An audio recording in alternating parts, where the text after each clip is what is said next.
이 이야기는 여러분 다 아는 이야기이기 때문에 설명을 안 해도 될 것 같고요.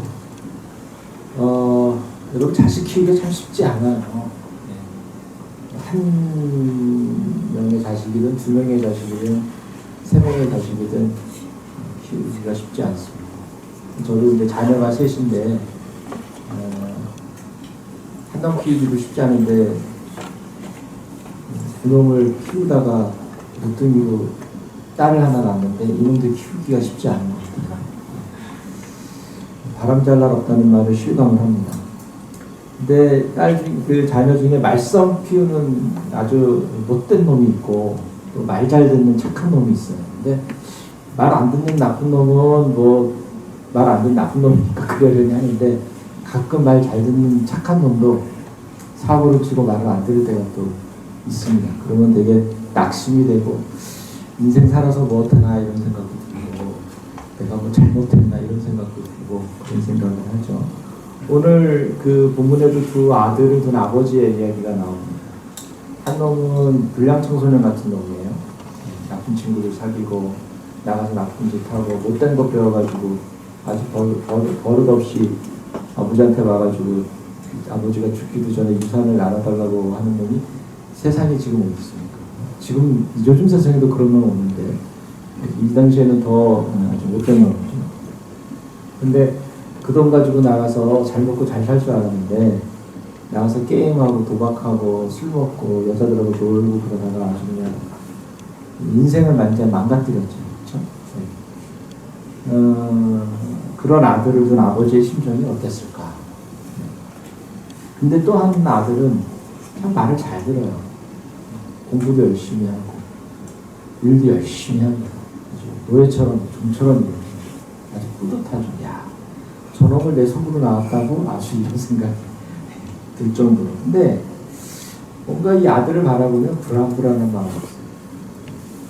일하고 갔다 와서 같이 밥 먹고 이야기 나누면 좋은데 자기 방에 들어가서 뭘 하는지 모르고 나오지도 않아요. 그런 아들을 지켜주는 아버지의 심정은 어땠을까? 저는 이 아버지와 두 아들의 이야기를 가지고 우리의 영적인 모습, 신앙의 모습을 한번 살펴보고 싶습니다. 둘째 아들이고요. PPT 좀 보여주세요. 둘째 아들. 아버지의 말을 빌리면 죽었다가 살아난 아들이다라고. 죽었다가 살아난 아버지에게는 이 아들이 죽었다가 살아난 아들. 근데 이 아들은 어떤 아들이냐면 본능을 따라 사는 아들. 본능이 뭐냐면 내가 그냥 하고 싶은 대로 하는 거예요. 뭐 걸리는 게 없어요. 자고 싶으면 자고, 싸고 싶으면 싸고, 놀고 싶으면 놀고. 유독 하나 안 하는 게 하나 있죠. 뭘까요? 우리 부모님들이 좋아하는 공부만 안 해요. 공부만 하고 다른 건 다 해.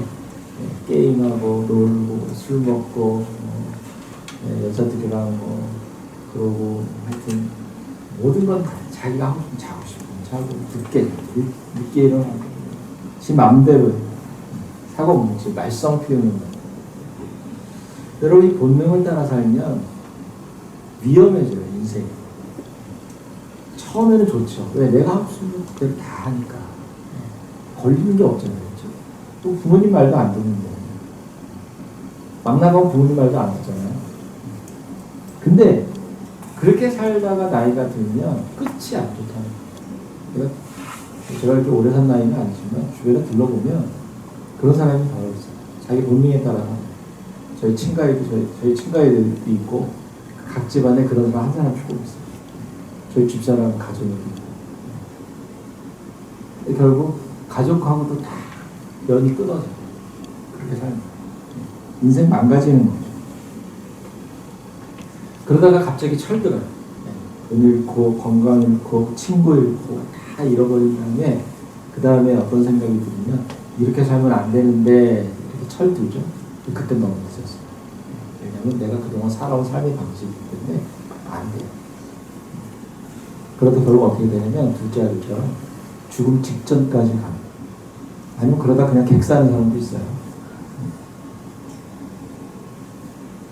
여러분 그 아들에 대해서 표현하는 말 중에 하나가 뭐냐면 이제 지금 우리가 읽은 낭비라고 되어 있는데 그 다음 PPT 탕진이라는 거. 뭐냐, 모든 자원을 다 허비해버려. 여기에 탕진과 재미를 붙여서 탕진재미라는 거예요. 탕진이라고 하는 건 다 써버리고, 다 써버리고, 하나도 남김없이. 돈도 다 써버리고, 건강도 다 써버리고, 뭐 다 써버리고, 자기의 재능, 은사 다 써버리죠. 너무 재밌어. 여러분, 돈이 뭉텅이도 있으면 돈 쓰는 재미가 있잖아요. 그쵸? 그쵸, 맞아요. 건강? 건강 쓰는 재미가 있어요. 밤새고 놀아도 그 다음날 일어나면 멀쩡하잖아요. 이번에 비전 트립 갔는데 우리 청년들은 11시, 12시까지 방에 모여서 얘기하고 그랬던 것 같아요. 아침에 일어나면 쌩쌩이에요. 네. 저는 10시만 되면 막 자야 되고 막 그런데 재밌어요. 그 시간에 모여가지고 다 끝나고 와서 피곤하다고 와가지고 얘기하고 재밌잖아요. 그렇죠? 그러다 보면 그 쓰는 재, 탕진해버리는 재미에 내 인생이 끝이 어떻게 될지에 대해서 전혀 생각하지 않아. 불나방처럼 놀다 줍니다. 둘째들이 다 써버리고 결국 죽게 생겼으니까 그때 이제 뭐가 생각이 나요? 아버지 집이 생각이 나요. 야, 아버지 집은 먹어보면 좋아하는데 난 이게 뭐냐. 그리고 인간이라고 하는 게 어떤 문제냐면 자기가 가지고 있는 자원을 다 써버린 다음에 그때 가서 내가 잘못 살았다. 이렇게 살면 안 되는데 어떡하지? 그때가 너무 늦었어. 그래서 이 신앙의 세계로 들어오는 분들 보면 늙고 병들었을 때 막차 타는 거죠. 사업에 실패했어. 인간관계가 완전히 끝장났을 때 내가 이러면 안 되는구나. 그때 정신 차려. 그때 철드는 거예요. 이 둘째 아들이 바로 그런 사람이에요. 세상에 빠져서 그냥 정신없이 즐겁게 살다가 이러면 안 되는구나 하고 이제 아버지의 집, 신앙의 세계로 딱 들어왔다라고 하는 거죠. 인간이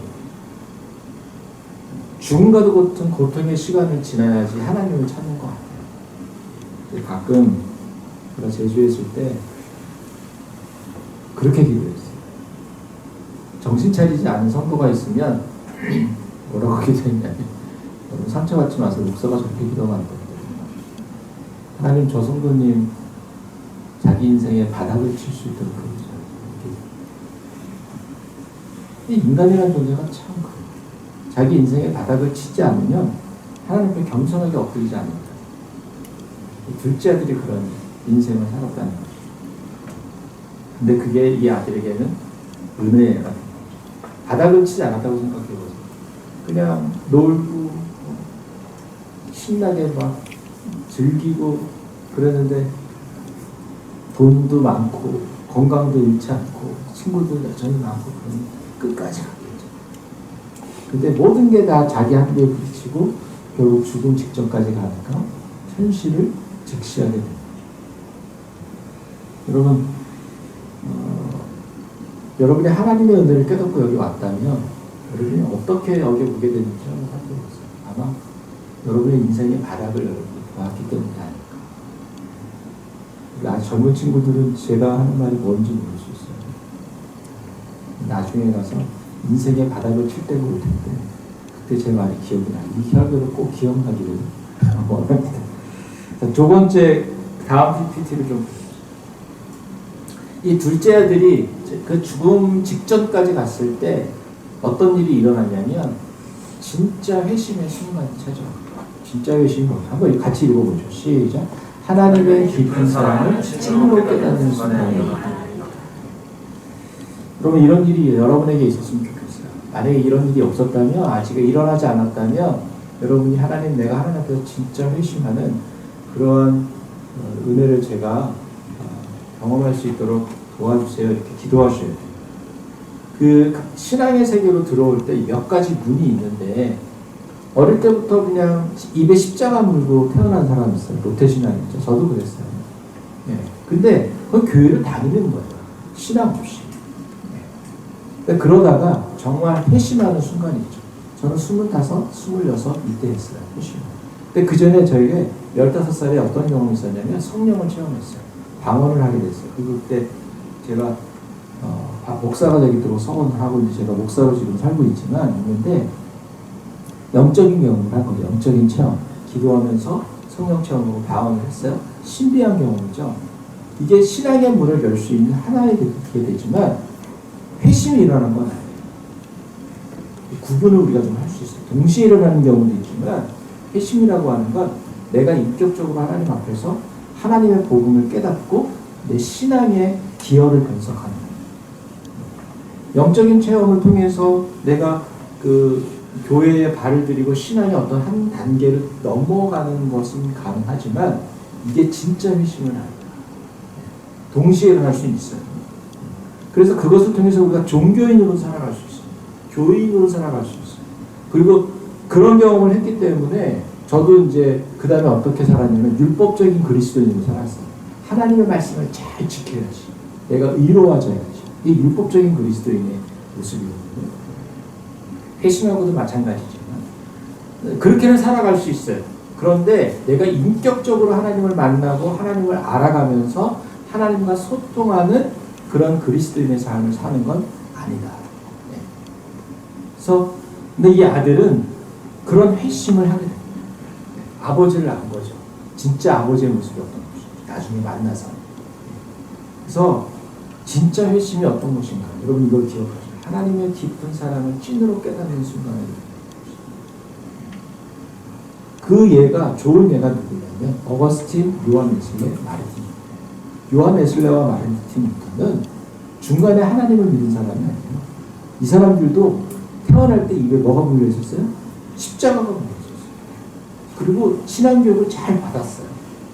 그리고 헌신했어요. 요한 웨슬레는 미국에 선교사로 갔다 오잖아요. 마르틴 루터는 수도사였어요. 그랬는데 그 안에 영적인 고민과 갈등이 너무 많았어요. 나중에 실패하고 요한 웨슬레는 실패하고 영국으로 돌아와서 로마서를 들으면서 복음을 듣고 진짜 하나님의 깊은 사랑을 찐으로 깨닫는 순간에 회심을 하는 거예요. 영적인 회심. 마르틴 루터도 마찬가지예요. 저는 이러한 영적인 회심이 우리 더보든 교회 안에서 일어나기를 소망합니다. 그러니까 인간이라고 하는 존재는 죽음과도 같은 깊은 절망과 좌절 가운데서 하나님을 만날 수 있어요. 이게 복음이죠. 이게 우리에게는 은혜입니다. 희망이 없는 세상에서 우리에게 희망이 있어요. 누가 희망이 있어요? 하나님이 희망이 있어요. 내가 회심했나 회심하지 않았나 하나의 증거가 뭐냐면 내가 정말 내 죄의 실상을 깨닫고 하나님 앞에 정말 하나님 제가 내 죄 때문에 너무나 죽을 것 같아서 너무 고통스러운데 하나님 나 좀 살려주세요. 이렇게 고백하고 엎드릴 수 있었다면 여러분에게는 회심이 있는 거예요. 그 예가 베드로예요. 베드로가 예수님이 고기 잡으러 해가지고 딱 고기를 잡고 끌어올리는 순간 베드로가 깨달았어요. 뭘 깨달았냐면 예수님이 어떤 존재인가를 깨닫는 것과 동시에 내가 어떤 존재인지를 깨달았어요. 그래 엎드려서 고백했던 게 뭐죠? 내가 죄인입니다. 나를 떠나세요. 이거예요. 이게 회심한 자의 고백입니다. 내가 아무리 잘난 것 같아도 하나님의 그 거룩함 앞에서 내가 내 죄의 실상을 알고 내 본질을 알게 되면 엎드릴 수밖에 없어요. 저는 죄 문제 때문에 제가 15살에 영적인 체험을 하고 10년 가까이 죄 문제 때문에 하나님께 실현했어요. 10년 만에 제가 이제 하나님의 사랑을 깊이 알게 되면서 제가 회심을 했다고 말씀드렸는데, 영적인 발전과 도약은 한 번으로 끝나는 게 아니에요. 뭐 그런 얘기를 나중에 제가 나눌 수 있죠. 어쨌든 둘째 아들이 우리에게 던지는 질문은 그거예요.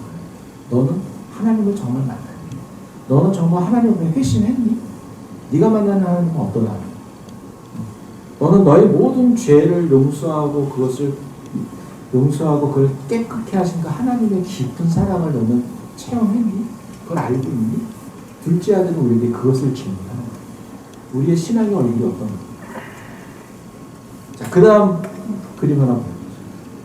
근데 첫째 아들인데요. 첫째 아들은 어떤 아들이냐면 죽도록 일을 했는데 죽어본 적이 없는 거예요.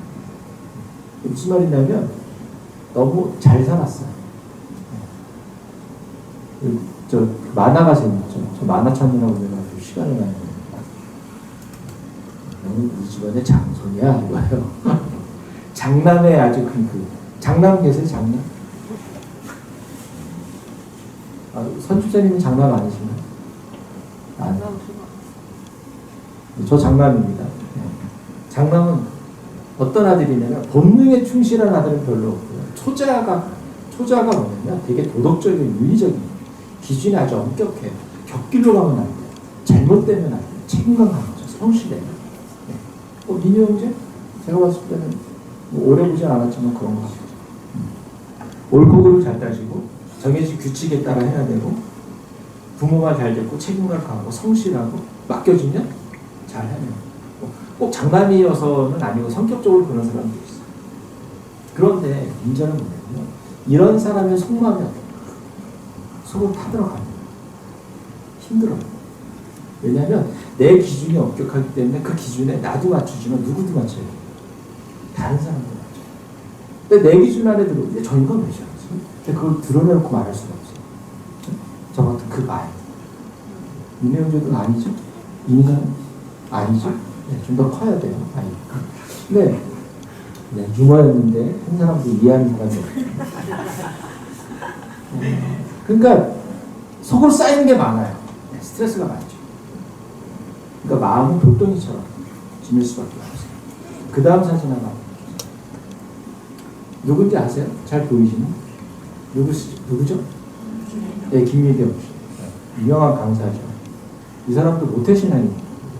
근데 하나님은 떠나 있었어요.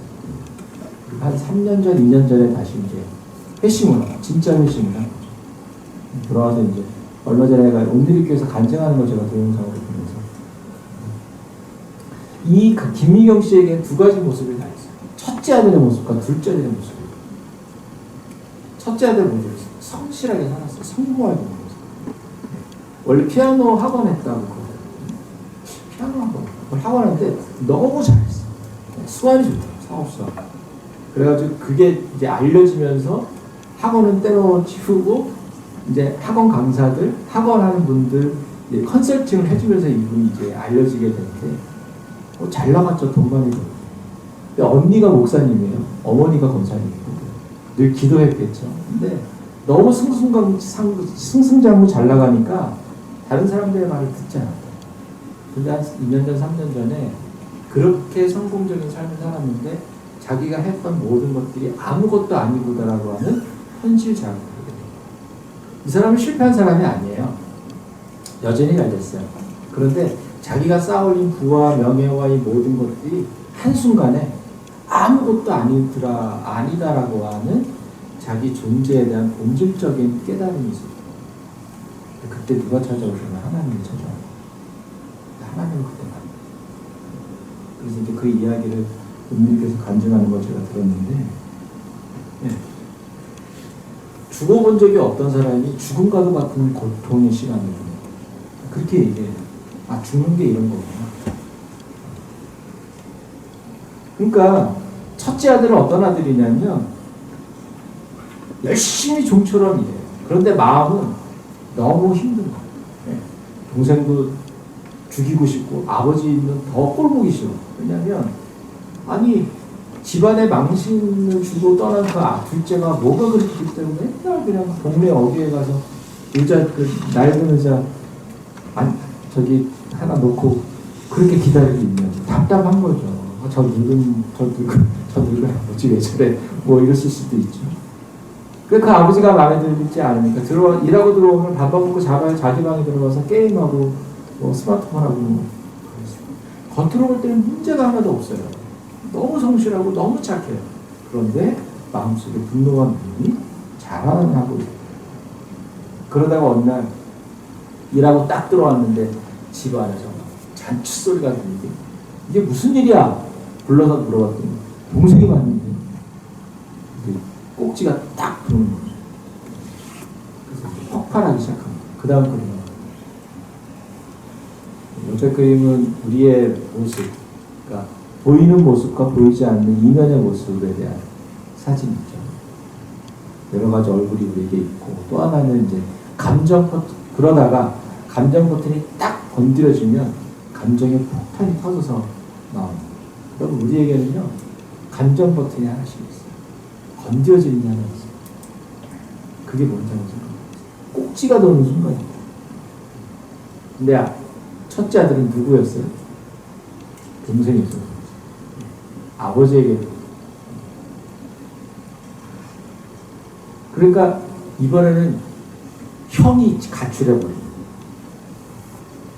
28절에 보면 아버지가 나와서 이렇게 했어요. 집안에 안 들어가고 있는 거예요. 근데 아버지는 되게 섬세한 사람 같아요. 잘 살피는 사람.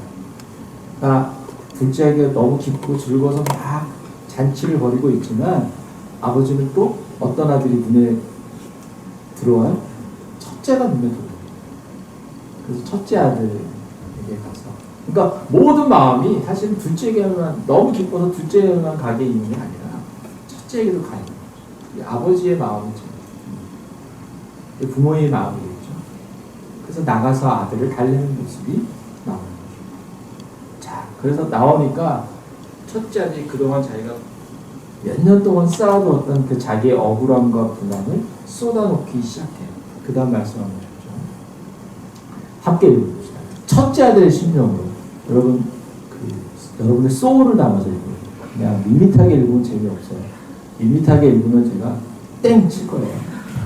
자, 한번 감정을 실어. 시작. 내가 여러 해 동안 아버지를 섬겨 명을 어김이 없거늘 염소새끼라도 주어서 나와 내 것으로 즐기게 하신 게 없더니 아버지의 살림을 창기와 함께 먹어버린 이 아들이 돌아오매 이를 위하여 살찐 송아지를 잡으셨나이다. 아들의 어머니 여러 해 아버지를 섬겼다. 이게 자기 의미다. 자기 자랑거리죠. 나 이런 사람이야. 나 사고치지 않았어. 좀처럼 이랬다는 거예요. 명을 어긴 적이 없다. 이것도 맞죠. 난 잘못 살지 않았어. 난 허투루 살지 않았어. 그러면서 불평을 내고 염소새끼라도 주어서 나와 내 것으로 즐기게 하신 일이 있었습니까? 이런 속으로 이제 그런 걸 원했던 것 같아요. 바보 같아. 그럼 나 아버지 새끼 한 마리 잡아주세요. 잡을게요. 이러면 되는 건데. 네. 그러면서 하는 말이 동생과 비교를 하는데 아버지의 살림을 창기와 함께 먹어버린 이 아들. 네, 이 아들. 이 말이 참 가슴을 찌르는 말. 아버지의 아들이라. 당신의 아들이라.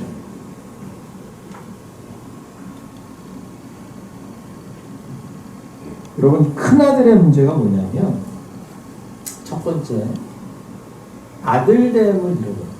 아들됨을 누리지 못했어요. 딸됨을 누리지 못했어요. 여러분 성장하면서 여러분 아들됨을 누려본 적이 있었어요. 딸됨을 누려본 적이 있어요. 내가 아버지의 딸, 아버지의 아들, 엄마의 딸, 엄마의 아들, 아들됨을 누려본 적이 있어요. 있는데 우리 그거 몰라요. 상처만 갖고 있지. 저도 보니까 상처만 갖고 있지.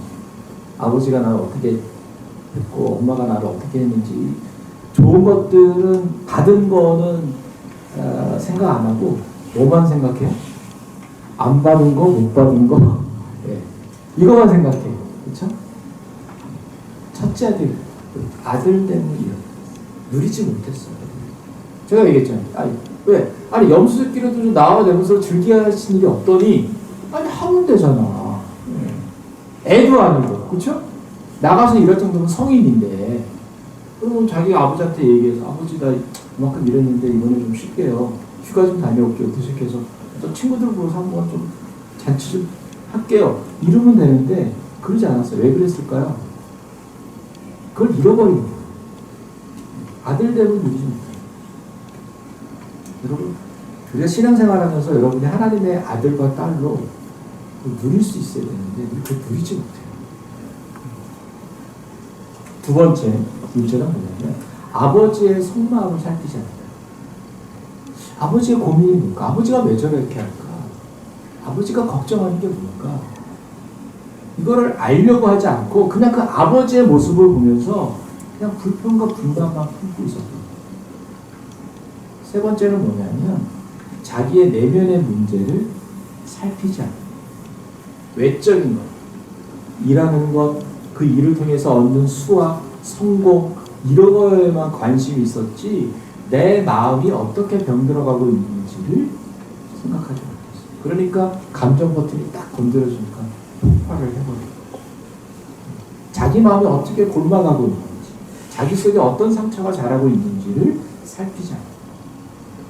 여러분 신앙생활하면서 놓치지 말아야 될 게 내 마음을 살펴요. 내 마음이 지금 어떠한지.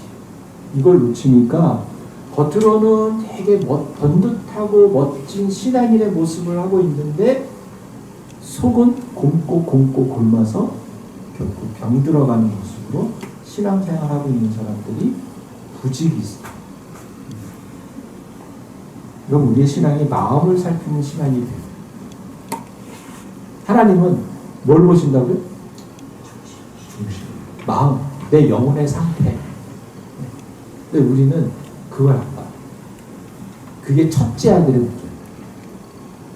겉으로 드러나는 거. 근데 그러면 그럴수록 반대로 병들어가는 내 마음을 놓치고 있어요. 여러분 첫째 아들의 이런 모습이 우리의 신앙생활 가운데서 나타나죠. 신앙생활 오래 해야죠. 교회 문을 딱 첫 번째 들어왔을 때는 우리는 둘째 아들이에요. 그렇죠? 금방 회심했어. 하나님의 생활 깨서 너무 좋아. 그래서 열심히 신앙생활해. 점점 우리가 어떻게 돼요? 첫째 아들이에요. 한 10년, 20년쯤 지나면 처음 들어온 사람 보면서 가스럽죠. 그렇죠? 네. 신앙생활 하는 모습. 그럼 점점 좀 판단해요. 그리고 하나님에 대해서 뭐 불편한 마음이 막 느껴지기 시작하고 목사님에 대해서 막 불편해지기 시작하고 우리 목사님 달라졌어. 목사님이 달라진 게 아니라 내 마음이 달라질 수 있고 문제가 내면의 문제를 놓쳐버려요. 그래서 오래전에 내가 하나님의 은혜와 사랑을 경험한 회심의 기쁨, 감격, 감사 이걸 잃어버리고 살아가고 있다. 혹시 여러분 가운데 그런 분들이 계시다면 이 말씀을 통해서 여러분 다시 영적으로 새로워지는 시간이 되면 좋겠어요. 여러분 진짜 죄인은 둘째 아들이 아니에요. 첫째 아들.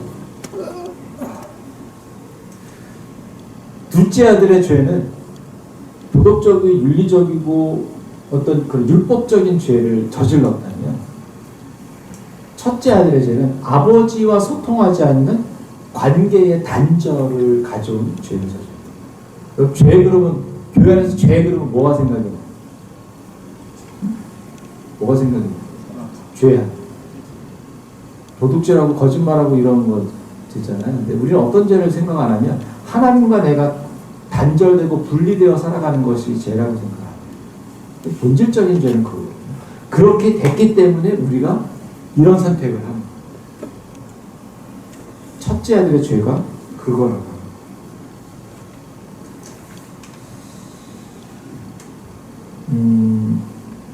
31절, 32절 말씀을 한번 보죠.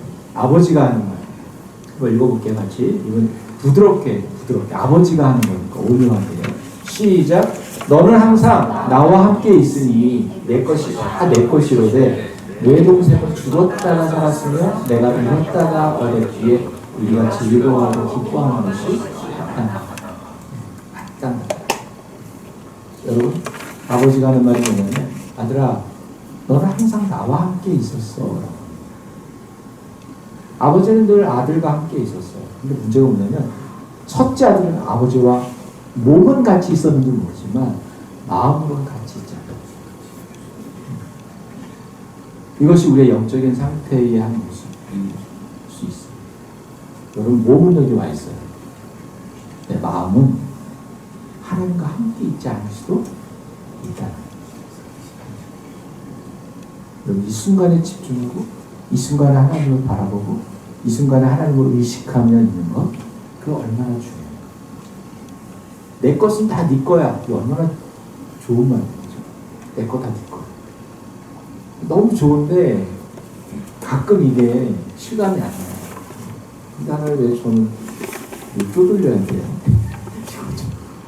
근데 하나님은 우리랑 이렇게 말씀해요. 내 것 다 네 거야.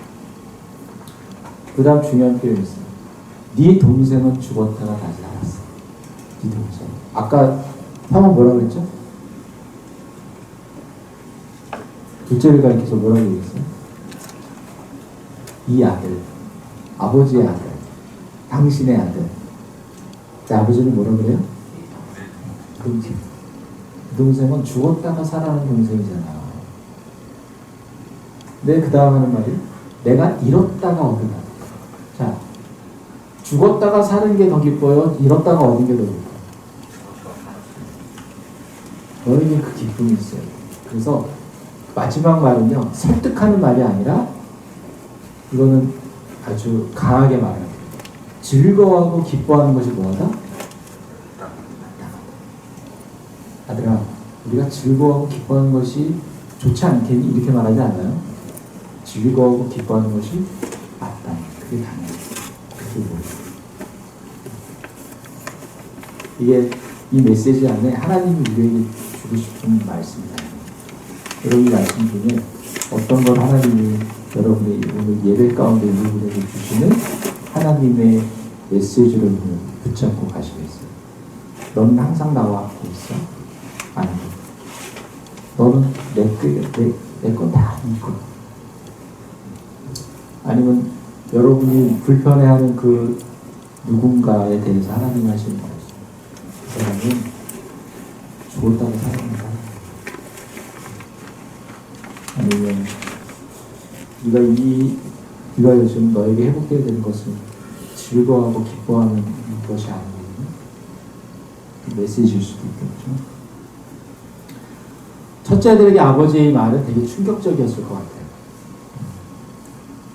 근데 아버지는 이렇게 부르는 것 같아요. 너는 정말 나와 항상 함께 있었니?